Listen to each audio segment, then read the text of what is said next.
Hello दोस्तों, स्वागत करता हूं मैं आप सबका अपने YouTube channel Sachin education hub पर। दोस्तों, लास्ट वीडियो में हमने बात की थी कि कैश फ्लो स्टेटमेंट होता क्या है। लेकिन दोस्तों, आज हम करने वाले हैं कि कैश फ्लो स्टेटमेंट हम बनाएंगे कैसे। How to prepare a cash flow statement. दोस्तों, वीडियो को अंत तक ज़रूर देखना, तभी आपको पता लगेगा कि कैश फ्लो स्टेटमेंट कैसे बनाई जा सकती है और क्या इसमें आप अच्छे तरीके से ट्रिक्स और मेथड को यूज़ करके कैश फ्लो स्टेटमेंट अपने लिए ईजी बना सकते हो। सो करते हैं स्टार्ट।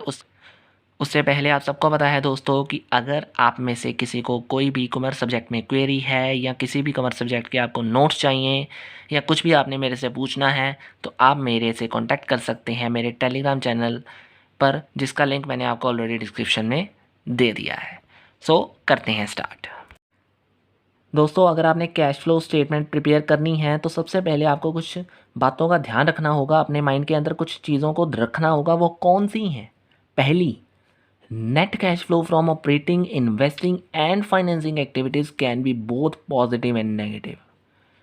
जो ऑपरेटिंग, इन्वेस्टिंग और फाइनेंसिंग एक्टिविटीज़ से हम कैश फ्लोज रेज करते हैं, वो पॉजिटिव भी हो सकता है, वो नेगेटिव भी हो सकता है। पहली ये चीज़ माइंड में रख लो। Second, issue of share debentures for the considerations other than cash as well as conversion of debenture shares are not net cash flows। मतलब यही, अगर आप शेयर्स को इशू कर रहे हो कैश की बजाय किसी और वे में या एसेट्स के वे में, या फिर उसे कन्वर्ट कर रहे हो, तो वो चीज़ कैश फ्लो नहीं मानी जाएगी। हम उसे टोटली इग्नोर कर देंगे कैश फ्लो बनाते समय। Third, total of cash flow from all activities collectively along with opening balance of a cash and cash equivalents shall be equal to closing cash and cash equivalents। वो कह रहे हैं जो cash flow आपका all activities के साथ आया है, ओपनिंग वाला बैलेंस, वो आपके क्लोजिंग वाले के साथ क्या होना चाहिए? मैच होना चाहिए। तो ये चीज़ भी आपको बहुत ध्यान में रखनी है कैश फ्लो बनाते समय। फोर्थ क्या है? समटाइम्स सिंगल ट्रांजैक्शन में include cash flow belonging to two different assets. ये चीज़ बहुत ज़रूरी है, बी केयरफुल यहाँ पे। जैसे आप यहाँ पे एक एग्जांपल ले लो कि अगर आपके पास एक एसेट है जिसे आप इंस्टॉलमेंट पेमेंट मेथड से परचेज कर रहे हो, तो इंस्टॉलमेंट क्या होती है? कुछ इंटरेस्ट के बेस पे भी हो सकती है, कुछ पार्ट ऑफ कैश भी हो सकती है। तो जो कैश आपने इंटरेस्ट के ऊपर पे किया है, तो वो क्या होगा? फाइनेंशियल एक्टिविटी हो सकती है। और जो आपने कैश प्रिंसिपल अमाउंट पे किया है, वो आपकी इन्वेस्टिंग एक्टिविटीज़ हो सकती हैं। तो ये चीज़ बहुत ज़रूरी है। इसका मतलब ये है कि अगर सिंगल ट्रांजैक्शंस कई बार दो एक्टिविटीज़ को बिलोंग करती हैं, उन चीज़ों को भी ध्यान में रखना होगा। अब फिफ्थ क्या कह रहा है? एनी इनफ्लो और outflow cash between cash and cash equivalents. कोई भी इनफ्लो और आउटफ्लो कैश और कैश इक्विलेंट्स के बीच में हो रहा हो, तो उसे भी हम कैश फ्लो नहीं मानेंगे और कैश फ्लो के अंडर नहीं लिखेंगे। जैसे एग्जांपल आपके सामने है ही, cash withdrawn from a bank. अब मैंने कहा बैंक से पैसा मैंने निकलाया, तो बैंक में भी तो मेरा ही पैसा है, तो कैश और कैश इक्विलेंट के बीच में ही तो इनफ्लो आउटफ्लो चल रहा है, तो वो चीज़ नहीं लिखेंगे। जब दोनों ओर से कैश आ जा रहा हो, तो वो चीज़ कैश फ्लो के अंदर नहीं आएगी। ठीक है दोस्तों, अब हम करेंगे इसका फॉर्मेट। दोस्तों, अब हम कैश फ्लो स्टेटमेंट का फॉर्मेट खुद तैयार करेंगे। इससे क्या होगा, जब भी हम कोई भी न्यूमेरिकल करेंगे तो हमें उस चीज़ का पता होगा कि हमने क्या कब कहाँ पे ऐड करना है और क्या कहाँ पे हमें उसे लेस करना है। अगर हम खुद फॉर्मेट बनाएंगे, आज मैं बना के दे देता हूँ, आप समझ जाना कि कैसे कैश फ्लो स्टेटमेंट को प्रिपेयर किया जा सकता है और इससे प्रैक्टिकल कैसे सॉल्व करेंगे वो हम आगे भी करने वाले हैं। दोस्तों, आपके सामने मैंने कहा था 3 एक्टिविटीज़ होती हैं जहां से हम कैश फ्लो रेज करते हैं, ऑपरेटिंग, इन्वेस्टिंग और फाइनेंसिंग। और सबसे बड़ी बात, अगर आप कैश फ्लो स्टेटमेंट तैयार कर रहे हो, आपको आंसर पहले ही पता होता है कि आपने बस उसे मैच करना है कि उतना आंसर आपका आएगा इन तीनों एक्टिविटीज़ के बाद कि नहीं। वो कैसे? आपको मैं क्वेश्चन दिखा रहा हूँ, आपको हमेशा कैश का ओपनिंग और क्लोजिंग बैलेंस दिया होगा, जिसे हम लास्ट में फॉर्मेट के लिखते हैं। कोई भी क्वेश्चन है उसका ओपनिंग क्लोजिंग बैलेंस अगर मैं लेट कर लेता हूँ, वैसे लेट करने के साथ मैंने यहाँ पे लिख लिया क्लोजिंग बैलेंस है मेरा 20,000। उसके बाद मैंने कहा मेरा ओपनिंग निकल रहा है 15,000। इन दोनों को मैंने क्या किया, आपस में लेस कर दिया, तो मेरा जो 5,000 मैंने यहाँ पे लिखा है उसका मीनिंग होगा net increase in cash flow, जो आपका कैश आया है। अब ये देखना है कि ये जो आपका 5000 इंक्रीज़ हुआ है, प्लस डालो यहाँ पे कि जो आपका इंक्रीज़ हुआ है वो इन तीनों एक्टिविटीज़ के साथ बना हुआ है। हमने यहाँ से आंसर पता कर लिया कि हमारा 5000 आएगा। अब ये 5000 इन तीनों एक्टिविटीज़ में किस में कितना आया है ये हमने देखना है। कहीं पे हम कह सकते हैं यहाँ पे 1000 आया, हो सकता है यहाँ पे 2000, या यहाँ पे कुछ भी नहीं, या नेगेटिव आया, यहाँ पॉजिटिव आया, यहाँ पे नेगेटिव आया, कुछ भी हो सकता है। सो इस चीज़ को कैसे जान सकते हैं दोस्तों, आपके सामने पहली है ऑपरेटिंग एक्टिविटी। ये तीनों का पहले ना रिलेशन समझो। हम स्टार्ट करेंगे दैट इज़ थर्ड नंबर से, सबसे पहले थर्ड नंबर से स्टार्ट करेंगे और जाएंगे ऑपरेटिंग एक्टिविटीज़ तक। ऐसा क्यों? सबसे पहले ऑपरेटिंग एक्टिविटी आ रहा है तो ऑपरेटिंग एक्टिविटीज़ के बारे में हम पहले पढ़ेंगे? नहीं, हम पहले पढ़ेंगे फाइनेंसिंग एक्टिविटीज़। और ये क्यों, पहले समझो। ऑपरेटिंग एक्टिविटीज़ का मतलब होता है कि that are related with business operations. मतलब जो एक्टिविटीज़ को हमने बिजनेस में चलाना है, यानी बिजनेस को चलाने के लिए जो एक्टिविटीज़ हम करते हैं उसे हम ऑपरेटिंग एक्टिविटीज़ कहेंगे। अगर हम ये कहें कि हमारा बिजनेस पहले बना है तभी हम ये एक्टिविटीज़ करेंगे, अब वो बिजनेस बना कैसे है वो रिलेशन करता है इन्वेस्टिंग एक्टिविटीज़ के साथ। क्यों? क्योंकि अगर बिजनेस बनाना है तो आपके पास कुछ क्या होनी चाहिए, फिक्स्ड एसेट्स होनी चाहिए। तो अगर हम फिक्स्ड एसेट्स में क्या करेंगे, इन्वेस्टमेंट करेंगे, यानी इन्वेस्टिंग एक्टिविटीज़ को यूज़ करके जो फिक्स एसेट का इस्तेमाल करेंगे तभी बिजनेस बनेगा। बिजनेस ऐसे तो हवा में नहीं बन सकता ना। तो इसलिए हमने क्या किया, इन्वेस्टिंग एक्टिविटीज़ के थ्रू इन्वेस्टमेंट की फिक्स एसेट में, और फिक्स एसेट अपने बिजनेस में लेकर आए और बिजनेस को रन किया। अब ये बात आ रही है कि इन्वेस्टिंग एक्टिविटीज़ में जो हमने फिक्स एसेट को परचेज़ या सेल किया है, अगर हमने परचेज़ किया है तो वो कैसे किया होगा, उसके लिए हमें कुछ चाहिए है। हम ऐसे तो परचेज़ नहीं कर सकते। सो हमने क्या करना है, हमें कुछ कैश चाहिए। वो किसके साथ रिलेट करेगा, फाइनेंसिंग एक्टिविटी। हमने कुछ कैश लगाया होगा, यानी कैश बाहर गया होगा, तभी तो फिक्स एसेट हमारे बिजनेस में आई होगी। इन्वेस्टमेंट हमने तभी तो की होगी। अब बात वही आ गई, कैश। हमने क्या करना है, कैश को रेज़ करना है। वो किस एक्टिविटीज़ के थ्रू करेंगे, फाइनेंसिंग एक्टिविटी। मतलब यहाँ पे हमने ये देखना है कि कैश किस सोर्सेज से रेज़ हो रहा है, वो यहाँ पे आएंगी एक्टिविटीज़। जो हमने परचेज सेल फिक्स एसेट के बीच में इन्वेस्टमेंट की है वो यहाँ पे आएंगी। और जो बच गया trading and profit and loss account, that is factory और ऑफिस एक्सपेंसेस और इनकम, वो यहाँ पे आप डालोगे। समझ लिया आपने?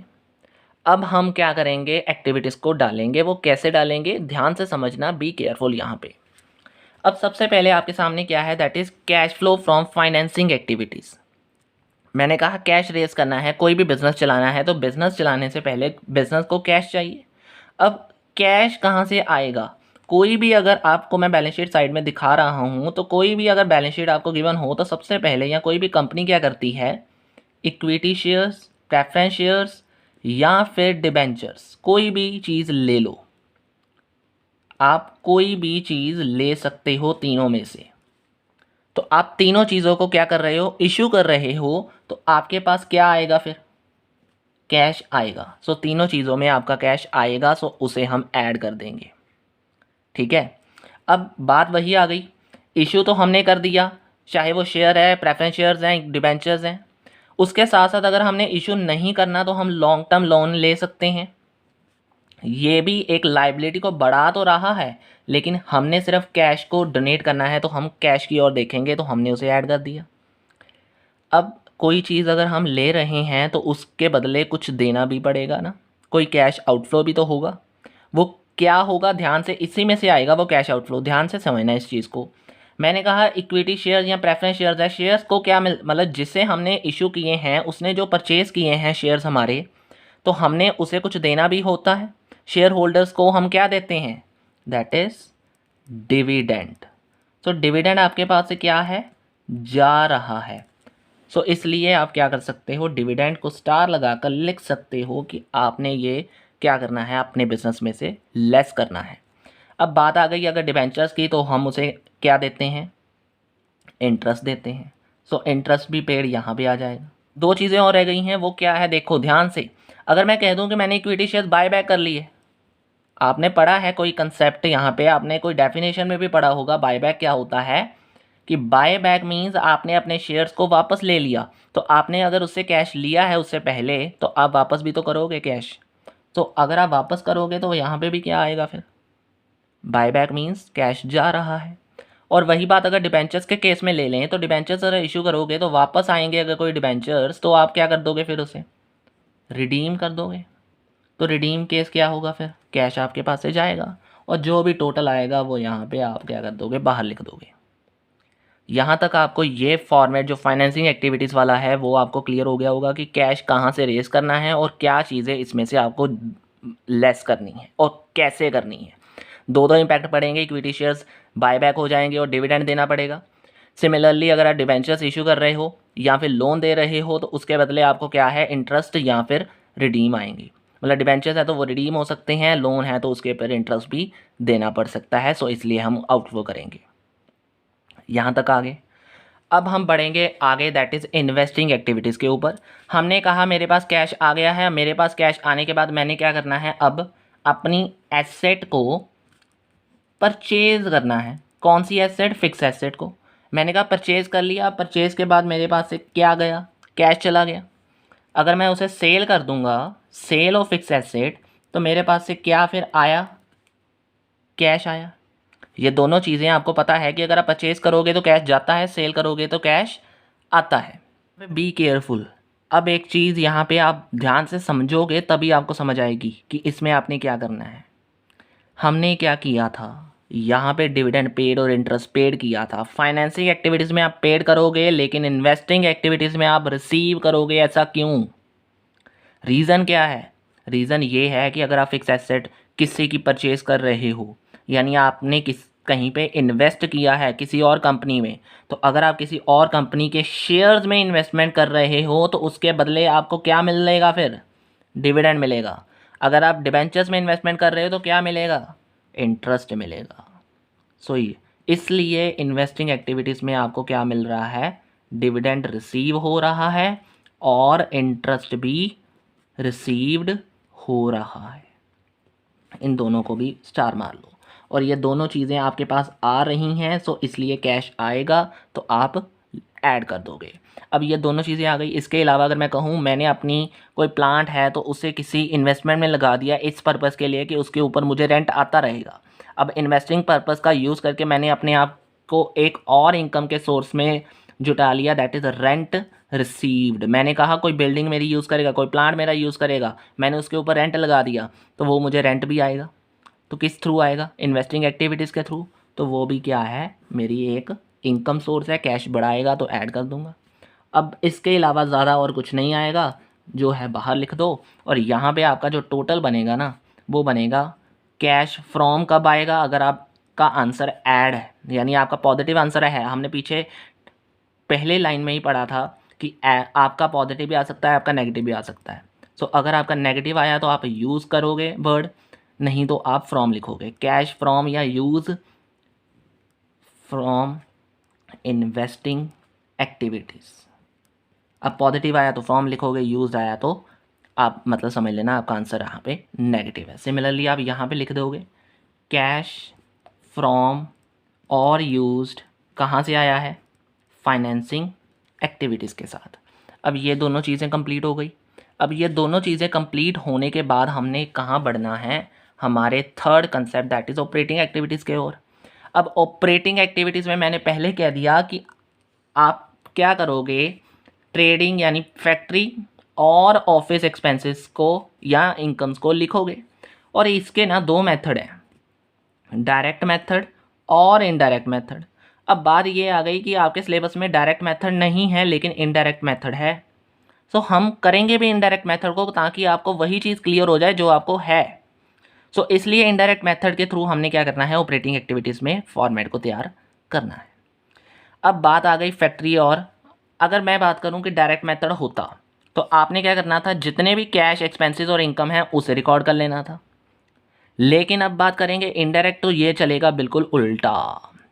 अब आप उल्टे को कैसे चलाओगे, देखो अगर आपने उल्टा काम चलाना है तो सबसे पहले आप क्या लिखोगे, नेट प्रॉफिट, जितना आपका निकला नेट प्रॉफिट या लॉस, वो आप क्या कर दोगे यहाँ पे सबसे पहले लिख दोगे जितना आपका आया। अब उसके बाद देखो, अब उसके बाद आप क्या कर सकते हो, इसमें कोई एक्स्ट्रा चीज़ें जो आप अगर बैलेंस शीट देखोगे तो आपके सामने हैं, उसमें कुछ जनरल रिजर्व्स आ सकते हैं, उसमें कुछ डिविडेंड कौन सा प्रपोज्ड, मैंने कोई शेयर होल्डर वाला डिविडेंड नहीं कहा, मैंने प्रपोज डिविडेंड कहा, मैंने एंट्रीम डिविडेंड जो फाइनल डिविडेंड निकालने से पहले 2 साल के बीच में एक डिविडेंड निकालते हैं उसे हम एंट्री डिविडेंड कहते हैं, ये चीज़ें। या फिर इसके अलावा कोई प्रोविज़न फॉर टैक्स है, लेकिन वो होना चाहिए करंट ईयर का, तभी माना जाएगा। और अगर इसमें कुछ रिफंड हुआ है तो वो लेस कर दोगे, ये सारी चीज़ें ऐड हो जाएंगी। लेकिन रिफंड बीच में से आप क्या कर दोगे, लेस कर दोगे, तो ये चीज़ आपके पास निकल आई। लेकिन अभी इतना नहीं है, ये आपको अभी एक और चीज़ें ध्यान में देनी है भाई। ये तो आपने एक्स्ट्रा चीज़ें थी जो आपने लिख दी, अब आपने एडजस्टमेंट किसकी करनी है। मैंने कहा था यहाँ पे अगर कैश है तो यहाँ पे आप नॉन कैश चीज़ें, उल्टा चलेगा। अब जो हमने नॉन कैश लेना है दोस्तों, तो सबसे पहली चीज़ क्या आती है नॉन कैश का याद करते हुए, हमें पता लगता है कि हमने एडजस्टमेंट में सबसे पहले क्या लिखा होता है, डेप्रीसिएशन। आप कहोगे कि डेप्रीसिएशन में अगर आप एंट्री देखते हो तो depreciation account to machinery account आता है ज़्यादातर, कभी भी इसमें कैश तो नहीं देखा हमने, तो इसलिए कैश का कोई इफेक्ट तो पड़ता ही नहीं है। इफेक्ट पड़ेगा नहीं तो ये नॉन कैश है तो ऑटोमेटिकली ऐड हो जाएगा, ठीक है। इनडायरेक्ट मेथड है, इसलिए नॉन कैश एक्सपेंसेस और इनकम यूज़ करेंगे, और इसलिए हमने ये देखा कि इसमें कोई कैश का इफेक्ट पड़ा नहीं है तो इसलिए हमने इसे ऐड कर दिया। अब सेकंड क्या आता है, अगर आप गुडविल क्या कर रहे हो, गुडविल रिटर्न ऑफ कर रहे हो, तो फिर भी आपका कैश ऐड हो जाएगा। अब रिटर्न ऑफ गुडविल क्या होता है, आप अपने गुडविल की वैल्यू कम कर रहे हो, ना कि आप उसमें कैश कम कर रहे हो। सो इस चीज़ में भी आप इसे नॉन कैश मानते हो, और नॉन कैश मानने के साथ आप ये देखते हो कि गुडविल ने कैश के ऊपर कोई असर नहीं डाला, सो इसलिए भी इसे भी ऐड कर देंगे। नेक्स्ट एक आते हैं प्रीलिमिनरी एक्सपेंसेस। अब देखो, अब इस चीज़ में बहुत ज़्यादा इंपॉर्टेंट चीज़ क्या है कि ये एक्सपेंसेस ना आपके बिफोर बिजनेस स्टार्ट करने से पहले होते हैं। मैं यहाँ पे लिख रहा हूँ बिफोर बिजनेस स्टार्ट। वो कौन से खर्चे हैं, प्रीलिमिनरी जो प्रमोटर करता है बिजनेस स्टार्ट करने से पहले, उसे हम प्रीलिमिनरी एक्सपेंसेस कहते हैं। अब ऑपरेटिंग एक्टिविटीज़ कब करते हैं, जब बिजनेस आफ्टर, यानी आप चला रहे हो, तो उस चीज़ का कोई लेना देना तो है नहीं, सो कैश का कोई इफेक्ट तो पड़ेगा नहीं, ऐड कर देंगे। अब आप बात करोगे अंडर राइटिंग कमीशन की। आप बारी बारी से ना नॉन कैश एक्सपेंसेस जितने भी हैं वो सारे इसमें लिख दोगे, ये चीज़ याद रख लो। अब अंडर राइटिंग एक्सपेंस कह लो, कमीशन कह लो। अब आप कहोगे कि भाई कमीशन तो कैश में होता है, लेकिन अगर आप ये बात करो कि जिस साल का वो कमीशन है तब वो कैश में होता है, लेकिन जब आप अगले साल में उस कमीशन को लिखोगे तो वो कैश नहीं रहेगा, वो नॉन कैश बन जाएगा और ऐड हो जाएगा आपके ऑपरेटिंग एक्टिविटीज़ में। लग गई समझ। अब यहाँ तक तो आपने लिख लिया। अब आपके पास एक और चीज़ क्या आ जाती है, that is loss on sale of fixed asset.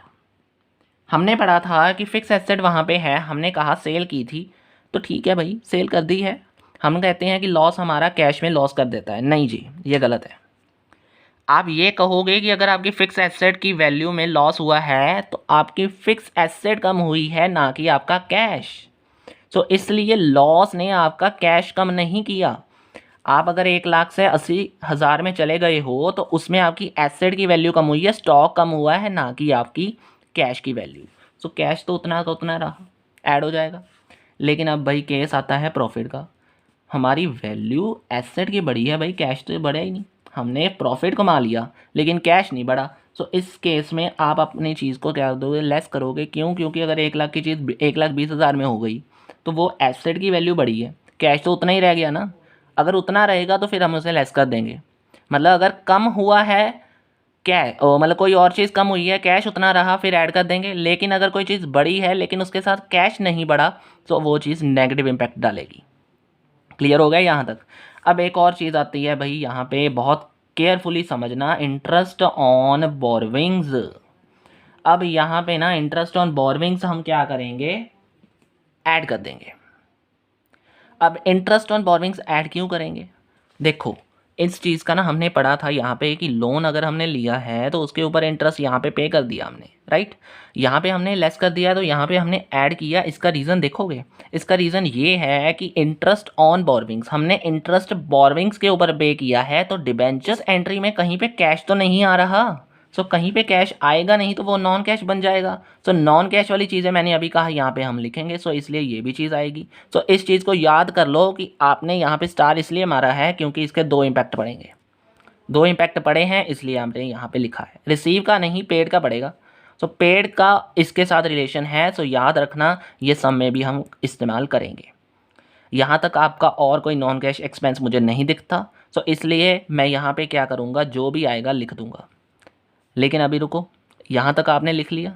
अब बची, देखो भाई, हमने अपनी बैलेंस शीट की और देखा तो ये चीज़ें लिख ली हैं, फिक्स एसेट तक इस्तेमाल कर ली हैं, नॉन कैश एक्सपेंसेस के अलावा इनकम जो भी थी वो भी हमने सारा कुछ लिख लिया है, डिविडेंड वगैरह सब कुछ कर लिया। लेकिन हम देखते हैं कि हमारी करंट एसेट और लाइबिलिटी कहाँ गई भाई, वो भी तो लिखेंगे ना।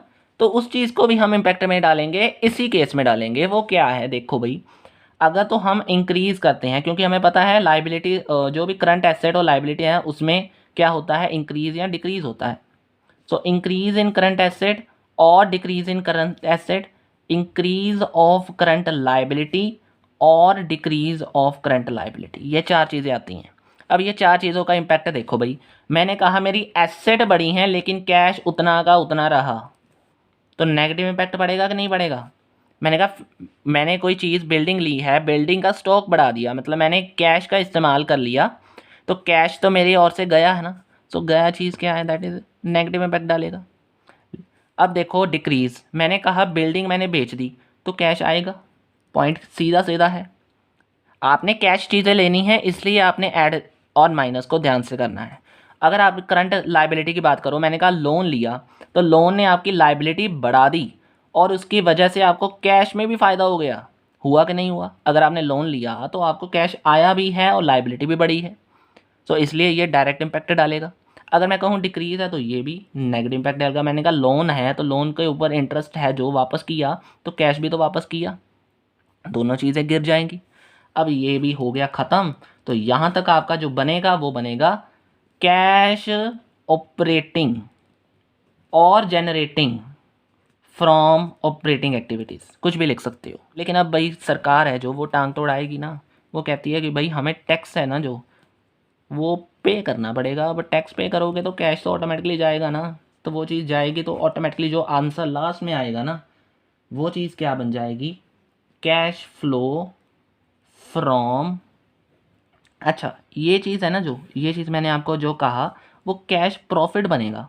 अब वो कैश प्रॉफिट के ऊपर टैक्स लग गया है तो अब बनेगा कैश फ्लो फ्रॉम या यूज्ड किससे, that is of operating activities. ठीक है, तो ये चीज़ जो आएगी आपकी वो बन जाएगी ऑपरेटिंग। अब ध्यान से इस चीज़ को देख लो, ये आपके पास फॉर्मेट बन गया है, बन गया है ना। चलो ठीक है, अब इसका हम करेंगे एक प्रैक्टिकल। अब देखो दोस्तों, आपको मैंने फॉर्मेट समझा दिया है, फॉर्मेट आपके सामने मैंने बना दिया है। अब आप ऑटोमेटिकली मेरे साथ साथ प्रैक्टिकल को करना, तभी आपको समझ आ जाएगा। अब मैं साथ साथ में जो चीज़ होगी वो लिख दूंगा। हाँ जी, सबसे पहले हम स्टार्ट करेंगे that is equity share capital. तो हम यहाँ पे अपना बॉक्स देख रहे हैं कि हमने सोल्यूशन बनाना है, तो लिख लो सबसे पहले cash flow from operating activities. मैं ओ ए शॉर्ट फॉर्म यूज़ कर रहा हूँ, तो यहाँ पे भी हम लिख दो कैश फ्लो कहाँ से आएगा, इन्वेस्टिंग एक्टिविटीज़ के साथ, और यहाँ पे लिख दो कैश फ्लो कहाँ से आएगा, फाइनेंसिंग एक्टिविटीज़ के साथ। अब ये चीज़ें लिख दी हैं। सबसे पहले मैंने कहा इक्विटी शेयर कैपिटल, अगर कुछ भी नहीं दिया तो इट मीन्स हमने इशू किया है। तो हमने क्या किया, issue of equity share capital लिख दिया। क्या लिखेंगे इसमें, हम डिफरेंस लिखेंगे, ना कि कोई 1 लाख और ना कि 1,50,000। हमने डिफरेंस लिख दिया। कहाँ पे, यहाँ पे आप अंदर अंदर लिख सकते हो, बाद में बाहर लिख देना, 50,000 आ गया। अब उसके बाद क्या आया, प्रॉफिट एंड लॉस अकाउंट, ये आना ज़रूरी था। ये कहाँ पे आएगा, ऑपरेटिंग एक्टिविटी में। मैंने कहा था अब बड़ा है, 2010 से 2011 में बड़ा है, दैट इज़ 25,000। सो आप क्या करोगे, P&L अकाउंट लिख के यहाँ पे लिख जाओगे 25,000 और ब्रैकेट में लिख लेना 75,000 माइनस 50,000। सो इसलिए ये चीज़ आई है। लग गई समझ। अब देखो, अब थर्ड है दैट इज़ 10% डिबेंचर्स। भाई 10% रेट होता है, ध्यान से इस चीज़ को करना है। अब देखो डिबेंचर्स क्या हैं, एक और नोट भी दे दिया है नीचे आपको, इशूड किए गए हैं। अगर तो आपको नहीं दिया होता समझ लेना था ये रिडीम हुए हैं, अगर आपको दे दिया समझो फिर इशू हुए हैं। नहीं दिया होगा, साइलेंट है क्वेश्चन, तो रिडीम मानना है, ये बात याद रख लेना। अब देखो इसमें डिफरेंस कितना बन रहा है, 50,000। अब 50,000 है तो जो इस साल के हमने इशू कब किया, पिछले साल को, लेकिन अब जो इंटरेस्ट मिलना है वो तो इसी साल में मिलना है ना। तो इसी साल में के ऊपर दैट इज़ 50,000 के ऊपर अगर हमने 10,000 लगाया तो 10,000 मतलब जो 10% लगाया तो हमारे पास क्या आएगा, 5,000। ये इंटरेस्ट आया। पहले हम लिख लेते हैं डिबेंचर्स को। डिबेंचर्स हमने इशू किए हैं तो इशू वाली साइड पे फाइनेंसिंग एक्टिविटी, हमें पता है कि हमने इशू कोई चीज़ की होगी तो वो यहाँ पे आएगी। डिफरेंस था हमारा 25,000। अब उसके ऊपर हमें इंटरेस्ट भी मिला है तो इंटरेस्ट ऑन डिबेंचर्स हमने पे कर दिया है, तो पे करेंगे तो 5,000 क्या होगा, लेस होगा। और इसका direct impact non cash item है तो हम इसमें क्या करेंगे, लिखेंगे interest on debentures that is 5,000 add कर देंगे। लगा समझ। अब देखो नेक्स्ट आता है सन्ड्रे क्रेडिटर्स। ये क्या है, करंट लाइबिलिटी। भाई क्या हुआ, करंट लाइबिलिटी में इंक्रीज हुआ है। अब इंक्रीज वाला करंट लाइबिलिटी क्या होता है, डायरेक्ट इम्पैक्ट, आपको पता है ना। आपकी लाइबिलिटी बढ़ गई तो आपका क्या हुआ, कैश भी बढ़ गया। अब यहाँ पे ही तो आप डालोगे, अब आप क्या लिखोगे, इंक्रीज इन करंट लाइबिलिटी, साथ में लिख लेना सन्ड्रे क्रेडिटर्स कितने बड़े हैं, दैट इज़ 5,000। ठीक है, तो ऐड कर देंगे यहाँ पे भी।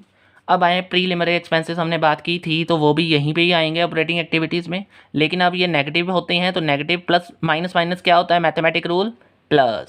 सो इसलिए प्रीलिमिनरी एक्सपेंसेस को हम लिख देंगे दैट इज़ 3,000। अगर आप फॉर्मेट के हिसाब से भी भरना चाहते हो तो भर देना, कोई इतना नहीं है कि जैसे क्वेश्चन कहेगा वैसे भी कर दोगे तो भी कोई गलत नहीं कहेगा।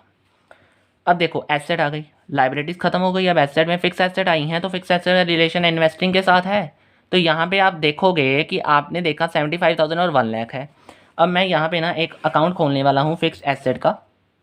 तो फिक्स एसेट का अकाउंट मैंने खोला तो यहाँ पे मुझे पता है फिक्स एसेट का बैलेंस है जो ओपनिंग वाला वो 1 लाख है और क्लोजिंग वाला 1 लाख है और ओपनिंग वाला 75,000 है। ये देखो ओपनिंग बैलेंस क्या आएगा यहाँ पे आपका 75,000, और अगर आपका क्लोजिंग बैलेंस है तो वो यहाँ पे आएगा bye fixed asset by balance carry down that is 1 lakh. अब ये चीज़ 1 लाख आ गई और यहाँ पे 75 लाख है तो ऑटोमेटिकली आपको पता लग गया कि अगर आपका यहाँ पे बैलेंसिंग फिगर आया है तो वो आपका क्या बन जाएगा, परचेज़ बन जाएगा। आपने ये पता करना है कि परचेज़ है कि सेल है, तो इसलिए ये जान लो कि अगर आपका क्लोजिंग बैलेंस ज़्यादा है फिक्स एसेट का ओपनिंग बैलेंस के साथ तो आपकी परचेज़ है, अगर ओपनिंग बैलेंस ज़्यादा है क्लोजिंग के साथ तो वो सेल है। तो इसलिए आपके सामने डिफरेंस आपके सामने आया कितना, 25,000। तो मैं यहाँ पे लिख दूंगा purchase of fixed asset that is 25,000। ठीक है, और ये नेगेटिव आएगा, पॉइंट आ गया। अब नेक्स्ट हम करेंगे स्टॉक में बढ़ावा हुआ है दैट इज़ एसेट बड़ी है लेकिन इसका नेगेटिव इम्पैक्ट पड़ेगा क्योंकि आपके और से कैश नहीं बढ़ा। So it means increase in current asset, साथ में लिख लो स्टॉक, तो कितना बढ़ा, दैट इज़ 40,000। तो ये नेगेटिव इम्पैक्ट डालेगा क्योंकि कैश नहीं बढ़ा, आपकी एसेट बढ़ी हैं। ठीक है, अब आते हैं डेटर्स के ऊपर। तो डेटर्स क्या है, ये भी बड़े हैं, ये भी करंट एसेट हैं और ये भी बड़े हैं। कितने बड़े हैं, 25,000। और आपने इंक्रीज इन करंट एसेट फिर से लिखा दैट इज़ डेटर्स के लिए, तो ये भी नेगेटिव इम्पैक्ट डालेंगे कितना, 25,000 का पॉइंट। अब आते हैं कैश, और ये ओपनिंग क्लोजिंग बैलेंस है इसका। ये सबसे पहले मैंने आपको कहा था नीचे लिख लेना, क्लोजिंग बैलेंस और ओपनिंग बैलेंस आपका आंसर मैंने बाद में लिखा है, आप पहले भी जान सकते हो। अब ये मैच कर लेना, आपका आंसर वही आएगा। आपने मैंने कहा क्लोजिंग बैलेंस है आपका 38,000 और ओपनिंग है 20,000, तो डिफरेंस बचा आपका 18,000। सो 18,000 आपका आना चाहिए आंसर। ये क्या है, that is net increase in cash flow. आप पहले भी जान सकते हो, वो भी चीज़ आप कर सकते हो। मैंने ऐसे कर लिया क्योंकि मुझे आता था सम, मुझे पता है कैसे करना है। तो अगर आप न्यू हो सबसे पहले आंसर देख लेना बेशक, तो वही चीज़ आएगी तो आपका आंसर भी वही आ सकता है। तो इसलिए 18,000 अगर आपका आ गया ऊपर से टोटल करके पॉजिटिव आंसर 18,000, तो आप क्या माने जाओगे, करेक्ट माने जाओगे। चलो अब हम करते हैं इसका टोटल, तो मैच कर लेते हैं। आपका आंसर 18,000 आ गया तो समझो सही हो। अब देख तो 25,000 आ गया, अब कुछ और तो है नहीं था, तो इसलिए मैंने कैलकुलेशन शुरू कर दी है। मैंने जो जो लिखा है वैसे वैसे ही कैलकुलेट करता जाऊँगा और जो माइनस करना है उसे माइनस करता जाऊँगा। सो यहाँ पे आपका आंसर नेगेटिव में आ गया है भाई, ऑपरेटिंग एक्टिविटीज़ आपकी नेगेटिव में चल रही हैं, तो नेगेटिव आंसर आया तो नेगेटिव लिखेंगे। अब ये तो है ही नेगेटिव, तो ये भी नेगेटिव आ गया। अब बचे अब ये चीज़ें, तो ये आपके सामने 75,000 में से 5 गए, तो 70,000 यहाँ पे आपका पॉजिटिव आंसर आया है। सो पॉजिटिव में से अगर आपने ये दोनों चीज़ें लेस कर दी, तो मैं करके दिखा देता हूँ। 75 में से 27 गए, 25 गए, तो आपका आंसर 18,000। मैच हो गया भाई, मैच हो गया, खुशी हो गई, राइट। सो ये था आपके सामने कैश फ्लो का एक छोटा सा example with format, very easy, जो आपको बहुत हेल्प करेगा कैश फ्लो स्टेटमेंट तैयार करने के लिए। और अगली वीडियो को वेट ज़रूर करना, आपको इंपॉर्टेंट क्वेश्चंस करवाने वाला हूँ अगले नेक्स्ट वीडियो में, कि कौन कौन से क्वेश्चंस आ चुके हैं और कैसे उसमें अलग अलग ट्रीटमेंट आपने करनी है। ठीक है दोस्तों, so waiting for the next video. Thank you very much, have a nice day.